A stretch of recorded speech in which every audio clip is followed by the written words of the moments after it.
Welcome to Getting to the Truth in This Art. I am your host, Rob Lee, and this is on the MTR Podcast. My next guest is the founder of White Coffee Creative, whose work is with community-focused and adventurous small businesses and nonprofits to create big, colorful, and long-lasting murals with sustainability in mind. Please welcome Jess Langley. Welcome to the podcast. Thank you so much, Rob. I'm really excited to be here. I am excited to have you here. Lettering is great. We're going to talk about that a little bit. But for the fine folks who are undipped, uninitiated, give us those vital details, those vital stats. Describe your work and how you kind of got into this sort of work. Yeah. Wow. What a question. That's a great question. So I went to Towson University, which I'm sure a lot of you all are familiar with, for graphic design. And that really kind of spurred a passion for all things design. I got a job at Whole Foods Market in college as a store artist, which is actually like one of my most proudest moments. Wow. It was just such a fun title and such a fun time in my life. And I really learned lettering there as well. And this idea of not just designing things on a computer. And I feel like that has really led into my love of murals as well. And after getting laid off at a design agency in town, I realized that I didn't want to go back to work anymore and I wanted to work for myself. And I have a great partner who was able to kind of help me through that time.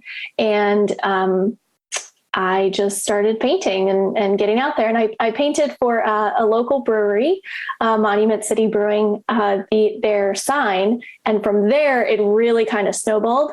And I think when people think of me, they probably think I'm just a muralist and a lettering artist, and they don't even realize that I do graphic design too.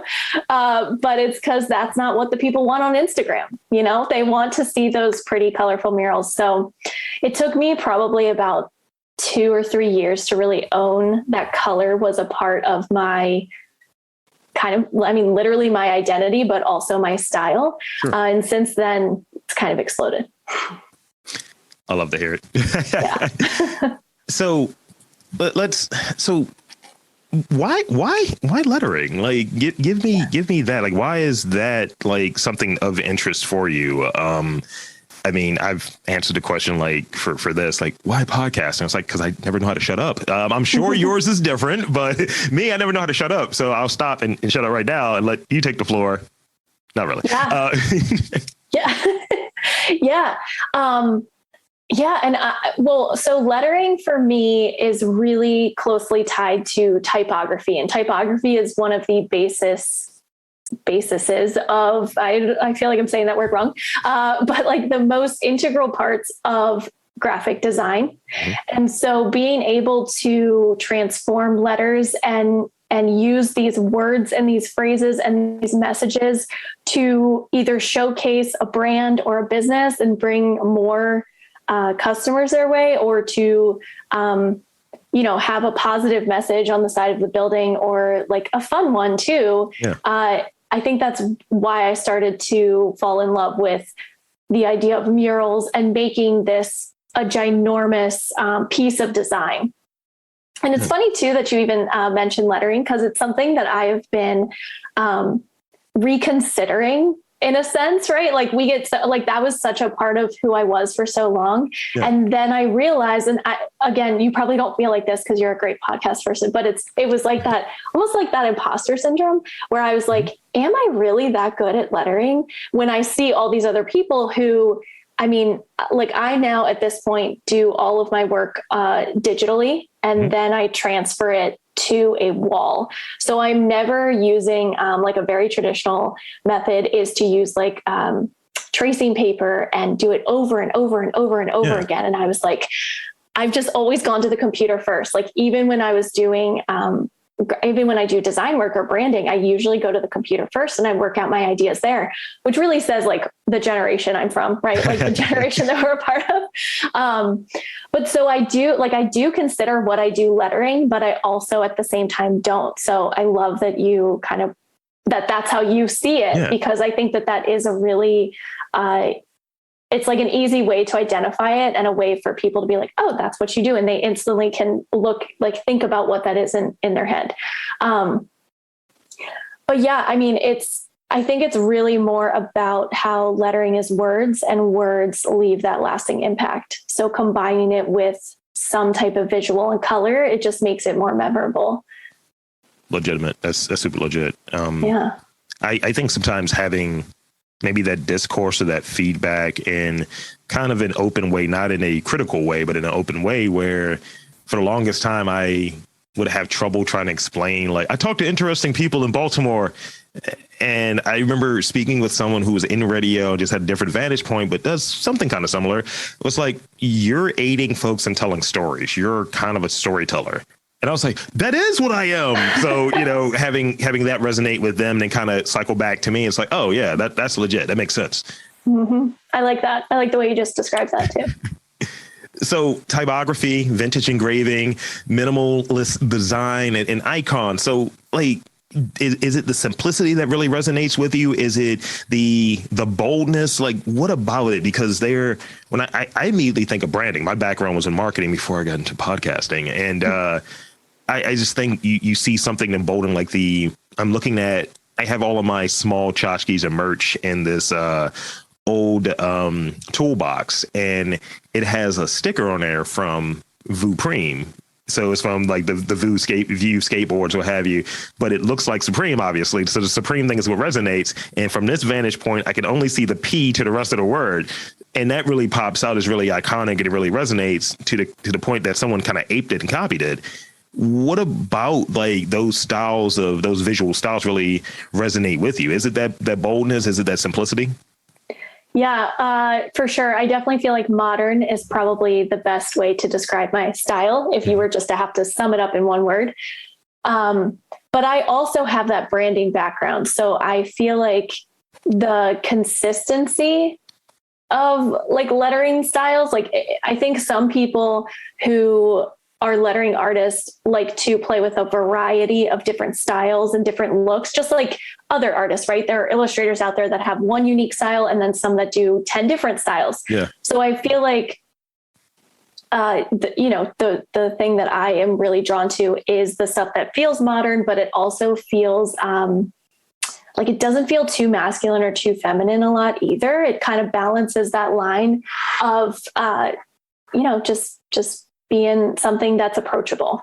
Yeah. And two, I think something in my line of work, and I think, I'm also a coach. And so I talk a lot about like mindset and pricing and such as a coach. And something that I've really dove into is this idea of perfectionism. Mm-hmm. And a lot of pixel perfect people are naturally gravitating towards the design industry and similar industries. And it's because we talk about things being, quote, pixel perfect. Like, obviously that's going to naturally attract those people. But I find that murals and lettering, I tend to like them more when they are not perfect and when they look hand done. Yeah. So as much as I love typography, and I definitely use that a lot, I think there's such a beauty about lettering and murals because you can tell a human made it. Yeah. Yeah, like, and I think a lot of times it's designed to be out there in the street within the elements or have you. So it's just like, oh, well, that's on a brick. So it's not going to be even all the time. And it's going to lose over time. It's going to, I think, gain character, but maybe lose what it looked like when it was doing initial creation. Mm-hmm.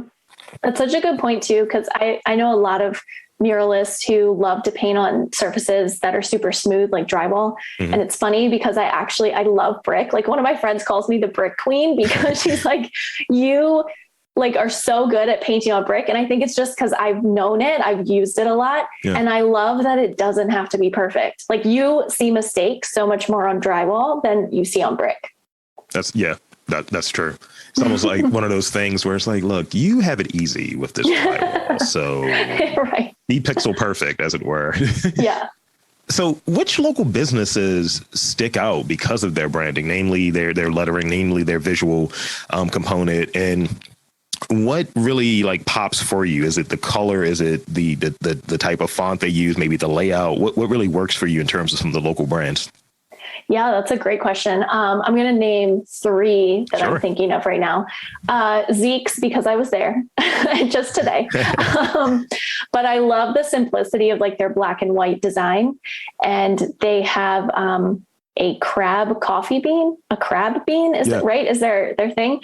One, obviously I love coffee, hence the name. But also, I just think that it's like a really simple, bold design. And I love that they incorporate hand painting into their store designs too. Yeah. I know I can't recall off the top of my head who the artist is, but I know that he's a local Baltimore sign painter.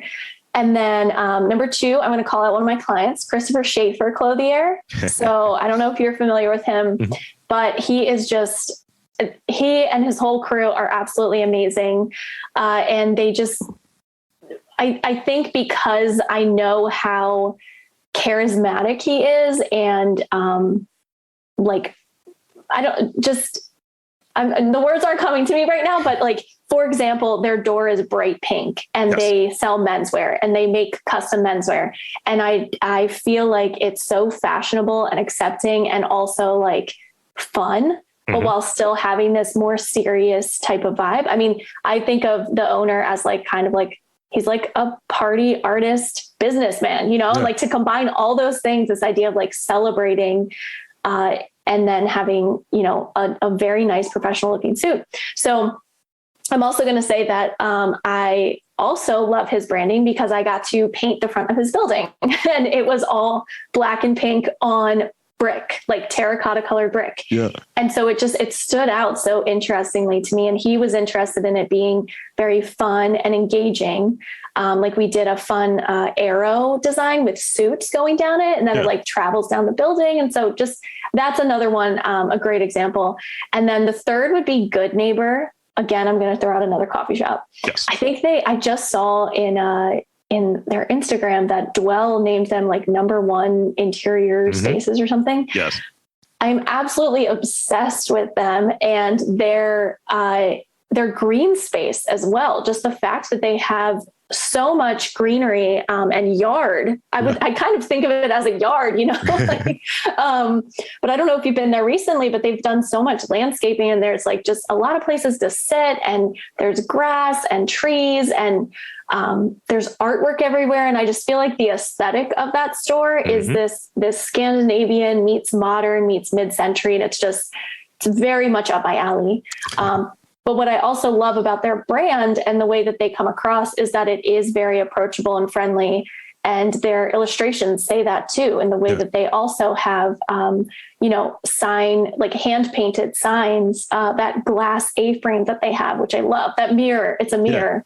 And a local artist, Sean Donaher, painted that. And it's great. I love it. Yeah, that's definitely Good Neighbor. Definitely did an interview with Sean a little while back. And I'll put it this way. When my girlfriend learned about the place, I noticed it first, but she went there before I did. I was like, it's a new coffee shop coming. I just saw the Bean logo right there. And whenever there's something that really keys in on the things that are of interest for her, art, wine, coffee, design, she's like, I just went in there and I just spun around like I was high. I was like, you are that. But that's literally her. And I love it. and that's just what she does. And so when we went there, I just remember like maybe for my birthday or maybe it was some type of event, she got a bunch of things from there. And I just remember going there didn't even know it, but buying the most expensive coffee there, like the beans. And I was like, oh, right, this is what would be here because this is what this place does. I was like, this is great. And I don't have to second guess anything there. It's like, I can never leave with a bad gift from that place and never have a bad experience there. Like I went there I think they had their 1-year anniversary party during the summer. So I went there for that. And even their, what is it? They have the bread, like the floral toast. Yes. The toast. Yes. Those are great. And it was kind of like a different idea. Now that's just what I go there and get. It's like, oh, this is just strong. And definitely Christopher Schaefer. That's near one of the coffee shops for me, Avley Farms. It's right over there, and it's like, oh, okay. This building sticks out, and I noticed that I think a running theme that I'm kind of hearing is things that might not, the things that go together, but you generally don't think of them configured in that way. So having something that is like pink and black being very conservative, very suit oriented, and pink is like, it's not just a pop of pink, it's like pink. And, or even going back to that notion of doing something that's ultimately going to be on a wall, but doing it digitally first. It's like, why are you doing it this way? Well, this is the way that I do it. And it really falls on brand with this notion of taking something that might not really look or work in that way traditionally and just like, oh, I'm going to make it work. So I admire that. I admire that. And it definitely appeals to me. It works. So I read that 3 words that describe your style is colorful, simple, and cohesive. What are 3 words that describe projects or clients that really hook you, that bring you in? It's like, yeah, I'm excited to work with them. I love that question. I know this is a buzzword, but I mean it in the best way possible. Authentic. So in the way that they are really true to themselves and they're not interested in necessarily people pleasing, right? Which a lot of us tend to do, especially in our businesses, right? Because capitalism. So authentic, I would say celebratory or like excited. Yeah. That's something like this idea of like, and then passionate. So these kind of combinations of words, I love when I hop on a call or meet someone in person and they are excited to show me the space or they are ready to move forward. And like, these are not small investments that they're making. Right. So when someone isn't excited about it, I'm like, I'm not just doing this for the money. That's not why I want to do this. I mean, yes, money is great, but also, it needs to be something that you love as much too, if you're investing in it.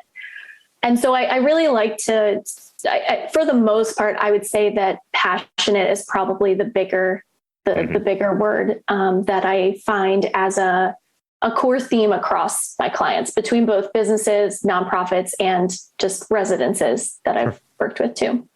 So, and that resonates in the project too, that they're coming to. It's like, we really want to get this out there. Yeah. I feel the same way. This is where that Capricorn, and I'm on the cusp. So the Capricorn Aquarius, I'm a weirdo. But that's where that I think that synchronicity, that simpatico comes in play, because if I'm interviewing someone and they're just kind of like, yeah, I just kind of do this. It's like, and generally coming into these conversations, I don't really know anyone. And within that conversation, it's like a few texts are exchanged, maybe an email here or there, but really this is that really resonate, show who you are, show what your work is about on both sides within a 30 to 40 minute conversation. And I think the guests that I've been able to choose, and it's been the majority of the guests I've had on, they really get over how passionate they are about their work and having that authenticity, and some that you can kind of see like, all right, you're not that good, or or you're just doing it for other reasons, or you're not quite sure what your motivations are. So that's big. So what are some traits of a good client relationship? And I moved this question up because I thought it fit a little bit better here. So what are the traits that you're looking for in a good client relationship? And that may be the same as, do they have those traits that you mentioned in terms of authenticity and passion and such? But is there something else that kind of falls that makes that relationship a bit better, or that's going to make that relationship good?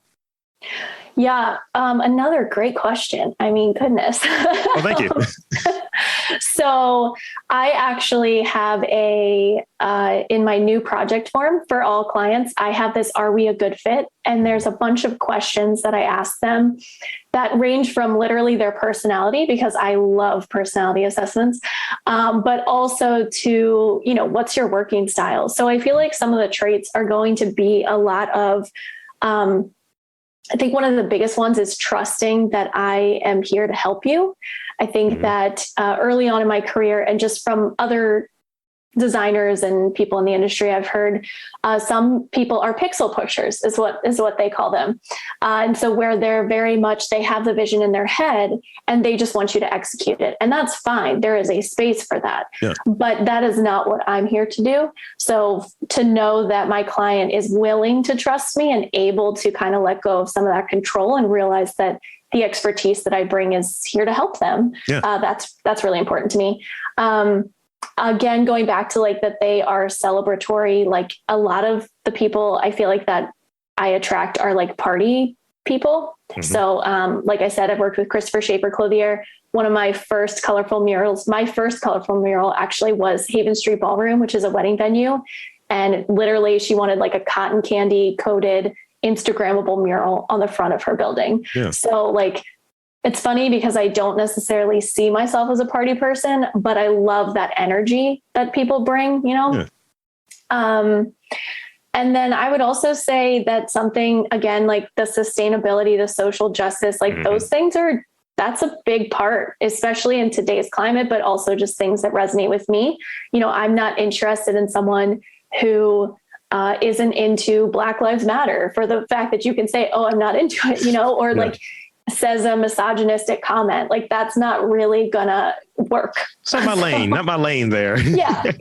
So those are things to consider that I consider when I work with a client. And that's why I have the Are We a Good Fit test, because sometimes those are kind of awkward questions to ask people over like a call. Like, by the way, do you? Because so then I just have them read this list beforehand before they even get in touch with me. Yeah. And if they aren't a good fit, they get to go somewhere else. They get to find other things. I think the biggest thing too, that I am starting to adopt in my own life, but also seeing in other clients, is realizing that everyone gets to do it their own way and everyone gets to find what works for them. Mm-hmm. And so what I think I really like in my clients is realizing that they aren't resentful when things don't work out or when whatever it is. So even people who I haven't worked with, when I say, hey, I'm not a good fit for this project, but here these people are, they're always very kind about it. Like I haven't had a ton of people who get really like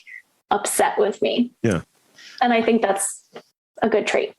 I think that's going to be something that I like add and introduce in what I'm doing, because like, you know, you've gone through the whole Calendly thing and it's like, do you have a bio? You'd be surprised of how many people don't send me anything. And it's just like, oh yeah, just go to these websites. It's like, then when I get to the questions, like, oh, can you take that out? That's not accurate anymore. It's like, this is why I asked you for a bio, not like this website from 10 years ago. Like, what are we doing here? Or there's a picture that doesn't look like them. And I see them on like here. It's like, who, what? You have one eye. What is that? What happened? Are you Odin? So yeah. So having murals that are purposeful, inspirational, and most importantly, Instagrammable, because that's a word now. What memorable responses or feedback have you gotten from your work, whether it be just someone putting that comment in there? You touched on, I think before we got started, or maybe when we got started, the multiple like reposts and shares of the project you did early on. So talk about that a little bit. Yeah. Well, that first mural that I did, the cotton candy coated wedding venue, I heard a lot of, we chose our wedding venue because of your mural. That's great. And of course they chose it because Kate, the owner, is absolutely amazing. And it's a very flexible space and, you know, all these things, but to also hear that they wanted my mural in their wedding photos that they're going to have for the rest of their lives was like really special to hear, you know? Yeah. And definitely just, I think people reaching out and saying, oh my gosh, I want to hire you to paint a mural in my house, because that tells me that they liked the mural so much that they literally want something. When it usually doesn't come into fruition that way, but they just love it so much that they're like, wow, this could be something I could look at forever. Like, so I think that idea of longevity is what I think of when it comes to impact as well. But yeah, to kind of regroup on what we talked about, this Dear Baltimore mural series that I have started, came about from a very similar reason as to why you started your podcast. Yeah. The Trump comments made about how rat infested our city was in July of 2019. And I made a mural and I posted it on Instagram. So I just did a mural mock-up, which is essentially when I design something and then I pretend that it's real and I put it on, I make it look real on a photo. Yeah. And it said, "Dear Baltimore, you're magical." And it is still one of my most liked, commented, shared posts ever. And I feel like it is one of the things that has kind of stood the test of time for me. Like, I definitely feel rooted in Baltimore, but I constantly am like, should I go somewhere else? Is there more opportunities elsewhere? Like, am I the Baltimore muralist, or do I need to explore something else? Yeah. And I keep coming back to all these reasons that I love Baltimore. And so this is going to be a series that is essentially my love letters to the city. And so I have words like, you know, you're so artsy, you're so charming, which is the one that I just did for a residence in Northeast Baltimore. Yeah. And they were a lovely couple to work with. Shout out to Kim and Matt. And they just really gave me all the creative freedom. So again, going back to like, what makes a good client, yes, that creative freedom is always amazing, right? It's like if I were to tell you what questions to ask before a podcast, yeah, right? Like, you're going to be like, "Oh, this is my podcast. Like, what are you doing?" I've had that maybe once or twice. I was like, I don't think this is a good fit. You didn't fill out the questionnaire, did you? This fictional questionnaire I'm going to create. Yeah. And I think there is that line between like helping someone, right? And in this situation, like, you want to help them be their best. And then in murals, I want them to love what they're getting. So of course I want their feedback.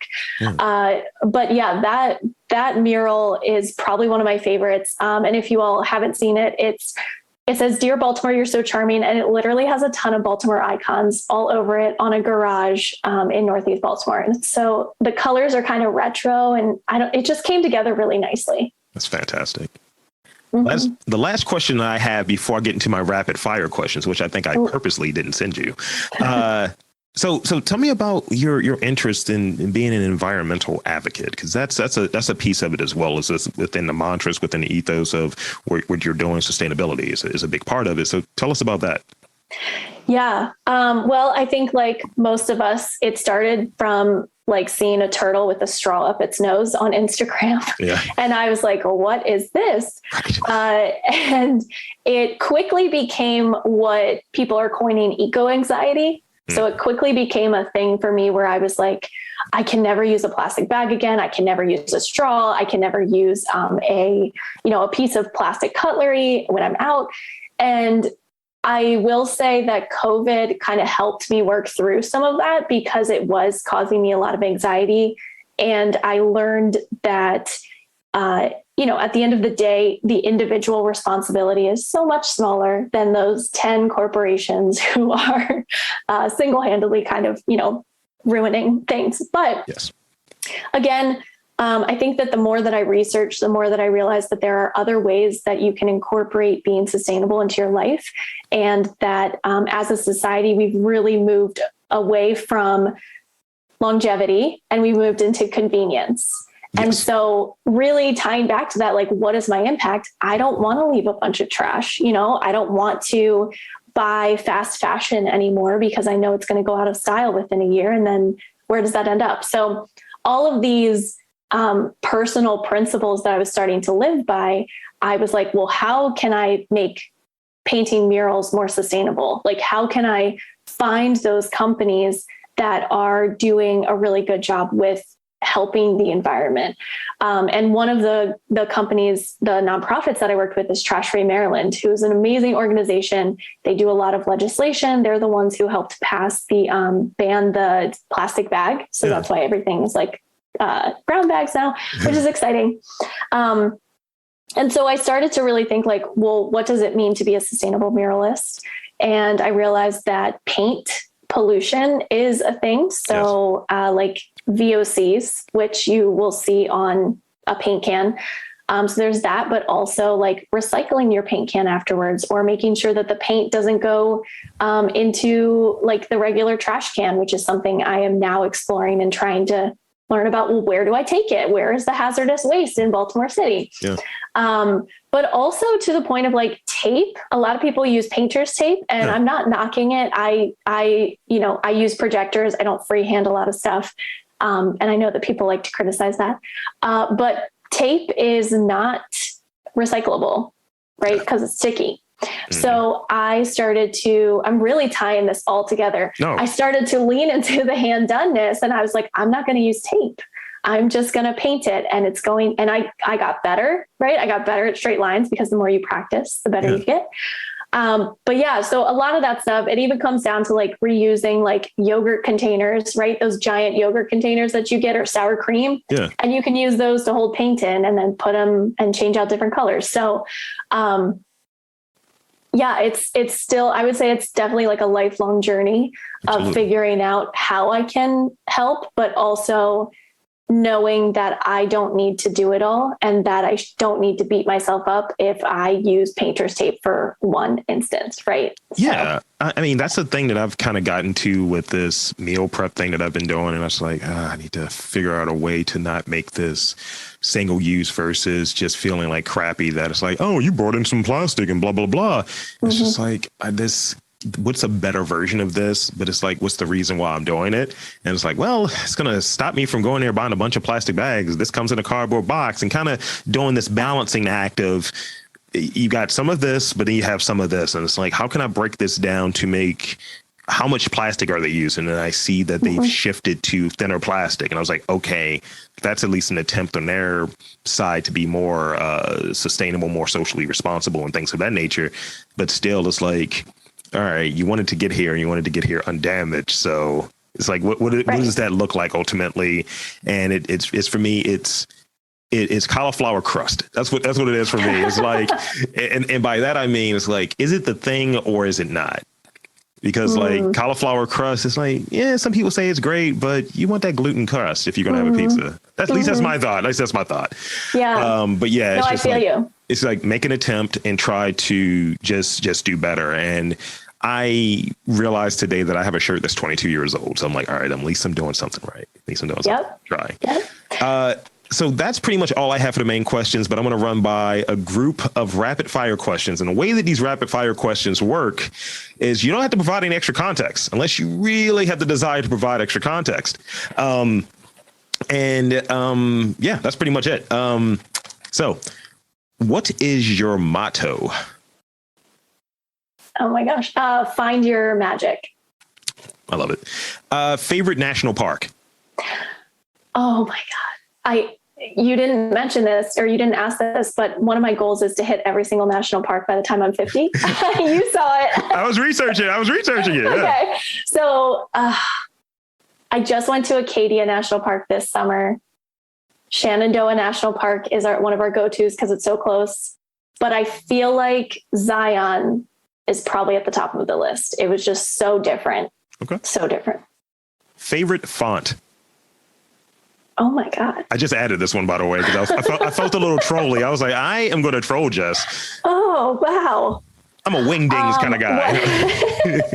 One of my brand fonts right now is called Rocka and Billy. And it's a really nice, like 70s meet modern font that has like, it's like fat bottomed.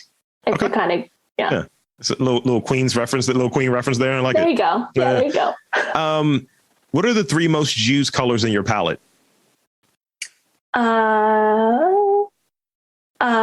Lime green, hot pink, and blue or yellow. Okay. This is another one I think has some research around it. Difficult as it is, what's your favorite cheese? Oh my God. I'm just hitting you with the hard hitting questions right now. I'm sorry. Okay. I have been very into Dubliner Irish cheddar lately. You pair that with some pepperoni and some Ritz crackers, and it is a great snack. That's a party right there. It's like slightly elevating Lunchables, you know? Yeah. It's the adult Lunchable. It's just like, yes, with a nice mustard reduction. It's like, no. Yes. This is the last one I have for you. And I think this is my attempt to tie everything back together. How many coffee mugs do you currently own? Oh my God. So many. I have a collection. Every single time I bring a new one, my boyfriend says I have to get rid of one, and I'm always like, I can't. There may be a contest that you should get into that has a mug related to it. That's interesting. Okay. All right. I'm going to look at it. It's on my account. The contest ends at the end of the day. Okay. I'll enter. I say I probably have 50.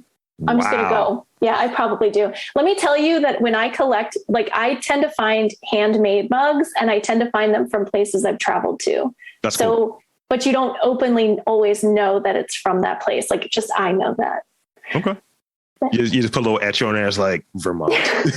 I just remember it. But my favorite thing is when people come over and I'm like, which coffee mug do you want to use? And they're always like, oh my gosh, I don't know. Like, there's so many.